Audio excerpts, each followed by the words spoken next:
Good evening, everybody, and welcome to a special edition of Boston Balling. I am honored to have two very special guests with me today, and I'm really excited to hear what they have to say. So, this is a very, very unique episode, and I think a lot of people are going to be very, very interested in this. So, I'm excited to have you guys on. So, appreciate you joining me. So, I want to start by having you guys introduce yourselves, saying who you are and what you guys do, and we can go from there.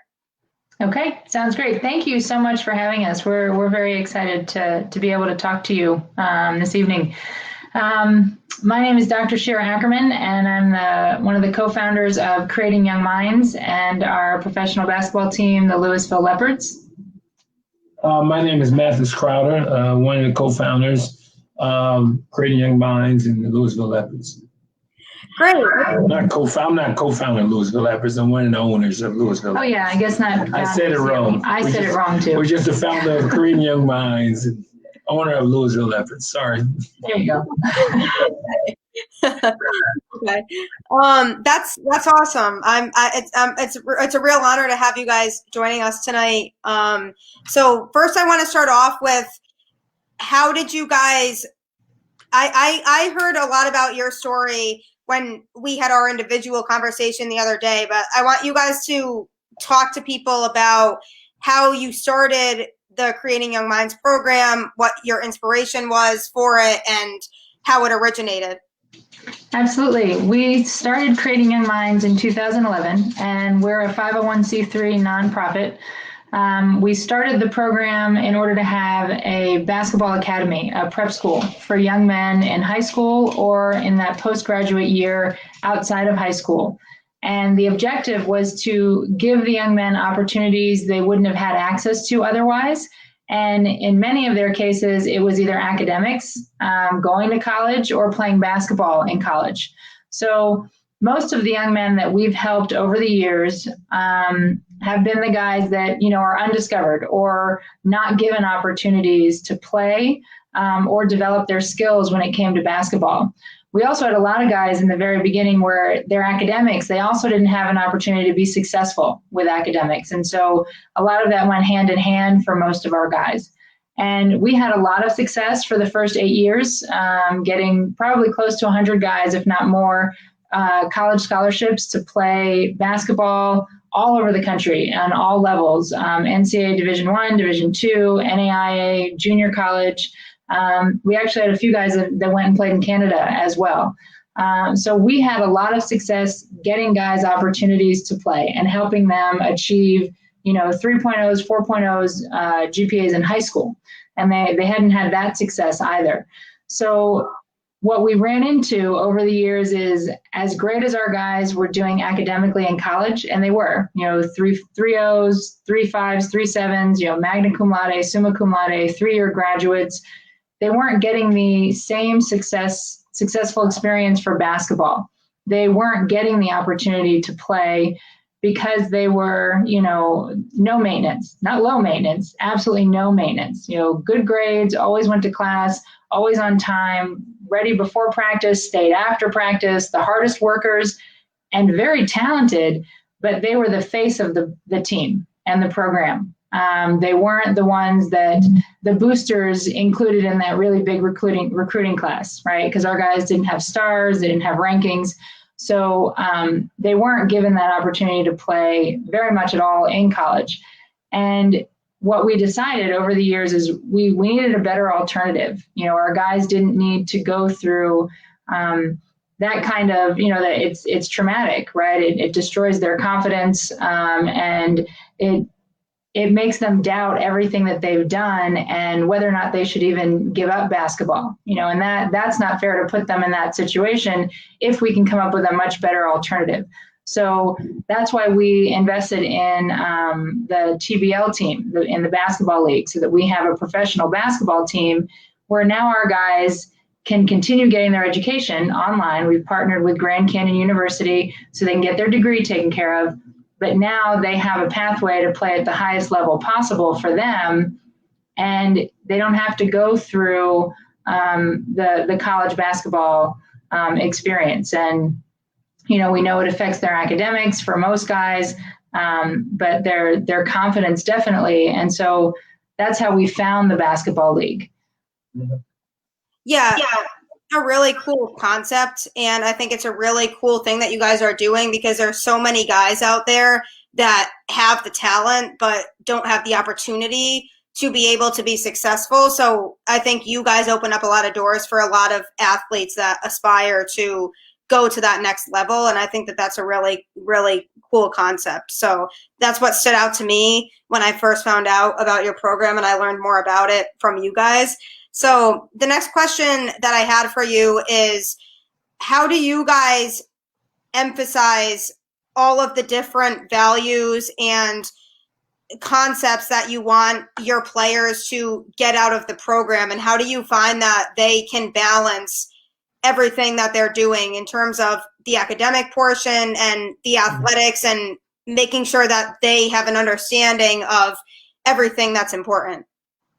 Well, because our program is very different, we use basketball to get their attention, right? But that's not the majority of what we do. And if you ask any of the guys from 2011 all the way to now, the majority of practice is spent talking. I mean, yes, they do drills and they scrimmage and they play and they do all of that, but we spend a lot of time talking to them. Most of the guys would say, you know, the way they would phrase it is that, you know, oh, there goes Coach Matt and Miss Shearer preaching again, you know, because we spend so much time trying to teach them what is important in life and how to grow as a person, you know, and how to find out who they are and what's important to them, and how they can accomplish their goals and dreams, you know, and what they actually are. And, you know, so that's something we've done ever since we started. When we joined the basketball league, which is the third professional league in the United States, the focus of the basketball league is community.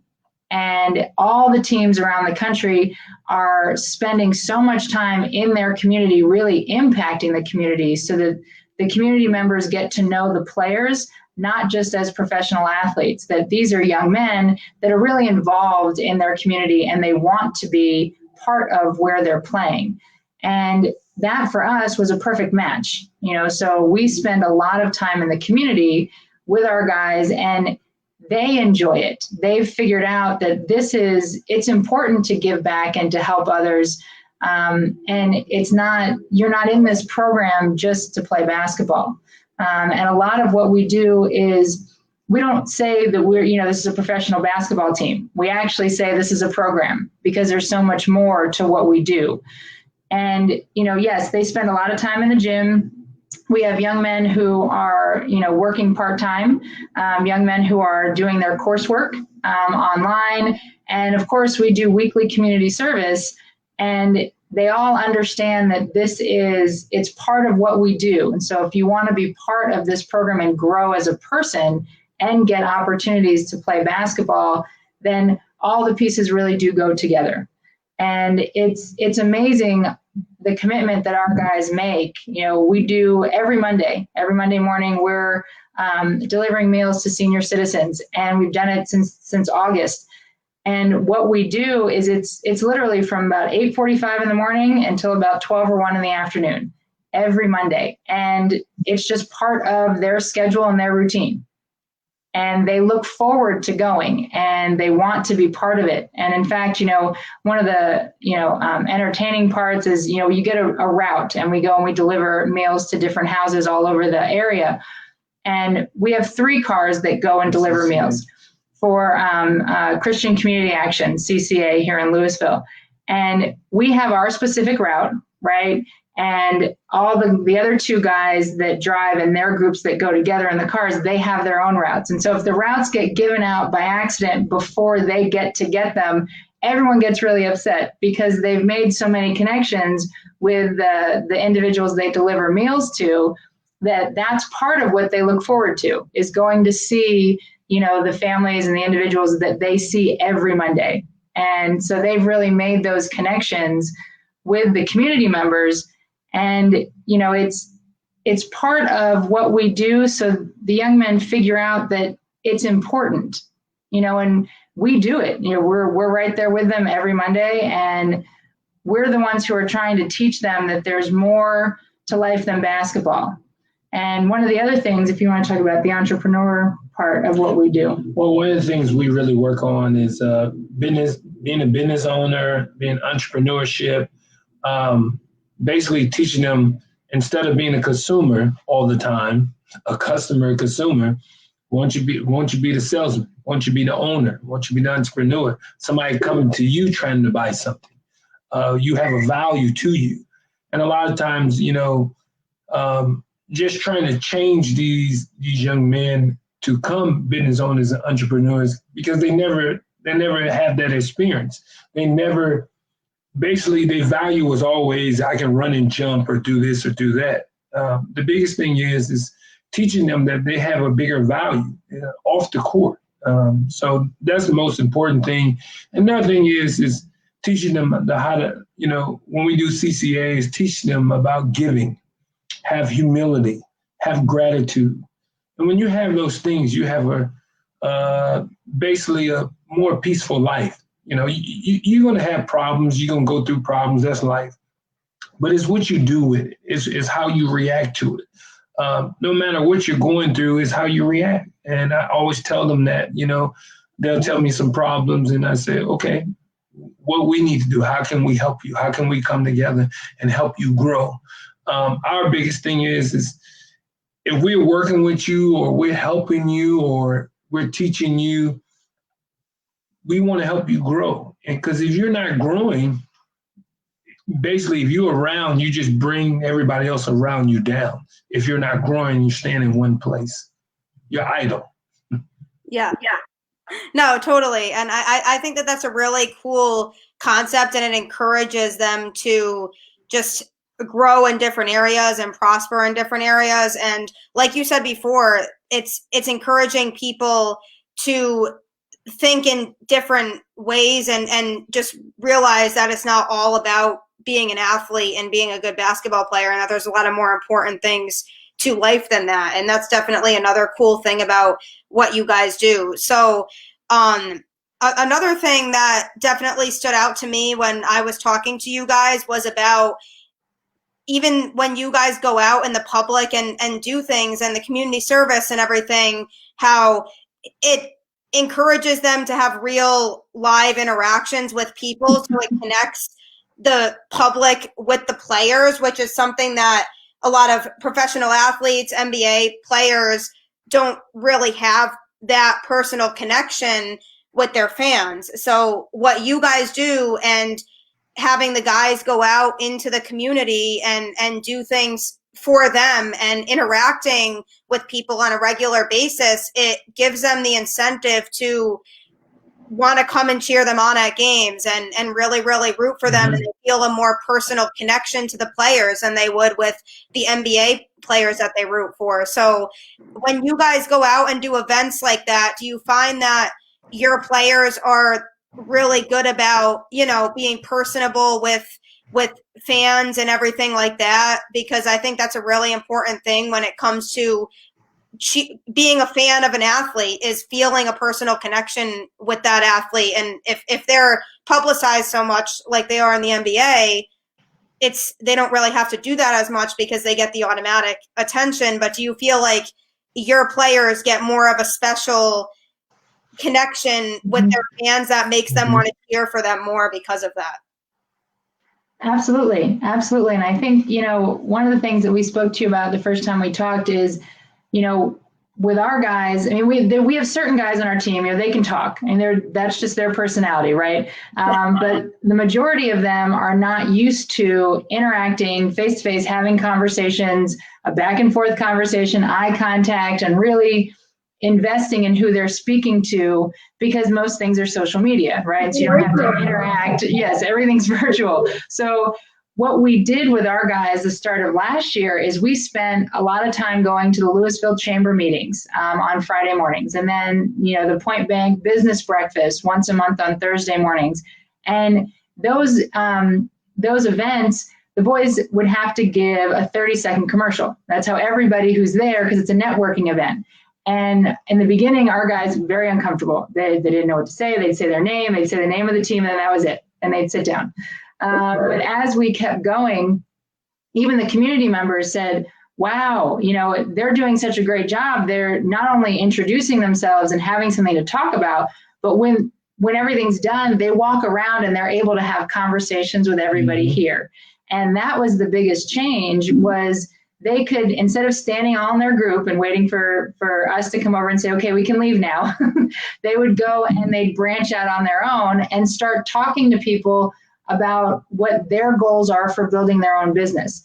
And if they already had one, they'd advertise their business, and they'd learn about the other community members' businesses and find out and really interact. So when we had fans come last year to the TBL games, they came to see the guys that were there in those meetings because they were now invested, and they would say, I just need to come watch you play. I mean, I see you in these meetings all the time. Now I need to come watch you play. And that was the big difference, that we got them, our guys, to understand interacting in person with people. It's very different. It's not hard, but they haven't had a lot of practice. So that definitely makes it, an advantage for them. We have fans who come, they want to see them because they've already figured out who they are as a person and they like them. And so they want to come see them play basketball. They met them the other way first. Mm-hmm. Yeah, I think that's really cool. With a lot of professional sports and everything like that, you like the player because you see what they do on the field, and you don't get the personal interaction with them that you would with what you guys do, because you're just watching them play all the time and you're like, oh, I like their playing style. So you like them because of the player they are. But with you guys, they like them because of the player they are when they watch them play, but also the person they are because they're having real face-to-face conversations with them. And I think that that's a really, really awesome concept. And so you guys talked a lot about how you're big on, finding undiscovered talent and your undiscovered league and everything like that, and just pushing for players that might have not gotten enough recognition when they were in high school or even past that, and just didn't get the same opportunities as some other people did to excel. But can you just talk a little bit about the, diverse group of players that you have in your program right now? Because I know that you guys have some pretty big time players in your league. Well, we look at guys that didn't get the opportunity. And like in our league now, we have Biggie. He's they call him Biggie, but I can't say his whole name, Abin Nasser or something. He's 7 foot. He's from Algeria. He came over here about 360 pounds. Not 360. He was like 300 pounds. My fault. And then now he's like 260 now, 260, 250. He's in great shape. He worked. He only been here a year. His English was terrible, and he really didn't know how to play the game. He didn't have no clue on how to play basketball. He never was really taught. And so now he's figuring things out. He's getting the opportunity. Sometimes it takes bigs longer to learn. And then we got another young man from Serbia. Montenegro. He's a great young man, 6'7". He's very skilled. Can shoot. He can put it on the floor. Great young man. Came over here his first year about a couple years ago, about 2 or 3 years ago. 3 years ago, he came over here, and he went to Clarendon Junior College, and he never played. The coach told him he wasn't good enough. And so he went back home, and then it's a small world. So the guy that sent him to Clarendon was basically over from their country, was kind of friends with me, would send us players. So he asked me about him. And so next thing you know, I got on the phone with this young man, Bosa, and I told him, I said, I see greatness in you. You got a little Luka in you. And he thought I was crazy because I said he got a little Luka in him. And he was like, okay, I got a little Luka in me. I said, so I want you to come to our program, and I want you to come for a prep year, and then I want you to play professional. And he was like, okay. So then he went and talked to his family, and his family was kind of like, oh, this is different. He's saying you're Luka. How you gonna say you're Luka? And you didn't play when you was in high school. You didn't play when you was at Clarendon Junior College. everybody said you're no good. And then they was like, well, okay. So then, we end up doing the paperwork, getting him over here, getting the visa and everything. He comes over here. His first month was horrible for him. His confidence was shot. And I said, can we stop looking back on the past? Can you please stop looking back on the past? And then I joke with him. I said, you're going to turn to salt. And then I said, you look back again. So after a while, he figured things out. He played a prep season with us. He ended up averaging like 22, 23 points and 11 rebounds. He was dominant against top 25 JUCOs. Like, he was dominant. I think he averaged more than that, more than that. And then I moved him up to the TBL league. He averaged 18 points and he led the league in rebounding, 12 rebounds a game. So his confidence got up. He still go backwards and forth sometimes, but a lot of times these young men go on their path and they go off what somebody tell them what they can be. The biggest problem in our society today, we give people ceilings. We give them caps. I'm 46 years old. I don't give myself a ceiling. I don't give myself a cap. I still play with the guys. I still compete with the guys. I still do everything with them. So, I mean, on a good day, if I feel good, I'm going to try to dunk it. But, on a good day. But the thing is, I feel in life you can't give people, you can't cap them out, or you can't give them a ceiling. They can't get no better. You can get better. I always feel that, if you can work on the mind, body, and soul, if you can get that, basically the athleticism in the basketball can take care of itself. Another thing is, one thing, God has given me a gift. I can look at a player and he can look terrible, and I can see the best in him. Where everybody else see the worst in him, but I can see the best. But the first thing I have to do, I tell everybody, I got to figure out his mind, body, and soul, where his mind is, where his soul is. Do he really want this? Do he have passion for it? And then if the young men have some kind of passion for it, we work hard. It's hard, but we work hard. And then 6-7 months later, everybody's shocked. Oh, he's that good? How did he get this good? How did this happen? The biggest thing in life with people is, if you find somebody to believe in you on what your dreams and your gifts are, and basically my biggest thing is polishing the gift. God is 8 billion people in the world. God give all us gifts. We all have gifts. It's what we do with it. And are we polishing it? That's all it is. And that's the biggest thing. I don't judge a lot of people on how they, are they ranked? And to be honest with you, I haven't helped a ranked kid yet. I have helped a couple ranked kids, but through my time, I'll get the kid at the end of the bench that nobody wants. That I'd rather take that kid that nobody wants, because I know I can work with him. So that's how I look at things. Yeah, I think that's awesome. I think that if they have the desire and the passion to do it, then they can do it. And if they have that mindset that, I know that I'm good and I trust in my abilities and I trust in my desire to learn and improve and grow, then I feel like they have the potential to do anything that they really want to do. And that doesn't apply to just sports. That applies to everything. If you are really passionate about something and you really want to do it, then why not just go for it and try and do it and just take the proper steps to get there. And I think that your program sets up a lot of athletes to do that wouldn't normally have that opportunity and would be sitting on the sidelines or in the stands watching a game and being like, wow, I wish that was me. I wish there was a way that I could get that to be me. And I know that you guys have had players that have gone on to, do really big things too. And so I think that it's a lot of,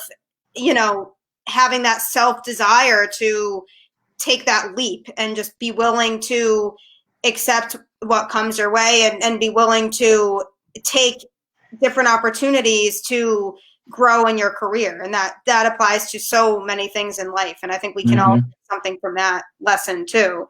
So another question that I had for you guys was, with everything that you guys do and wrapping everything in and your mission and your purpose for your whole program, what do you want people to primarily take out of all of this? If you have people listening and they have the passion and desire to grow and succeed, what do you hope that people accomplish at the end of the day after joining your program and beyond that?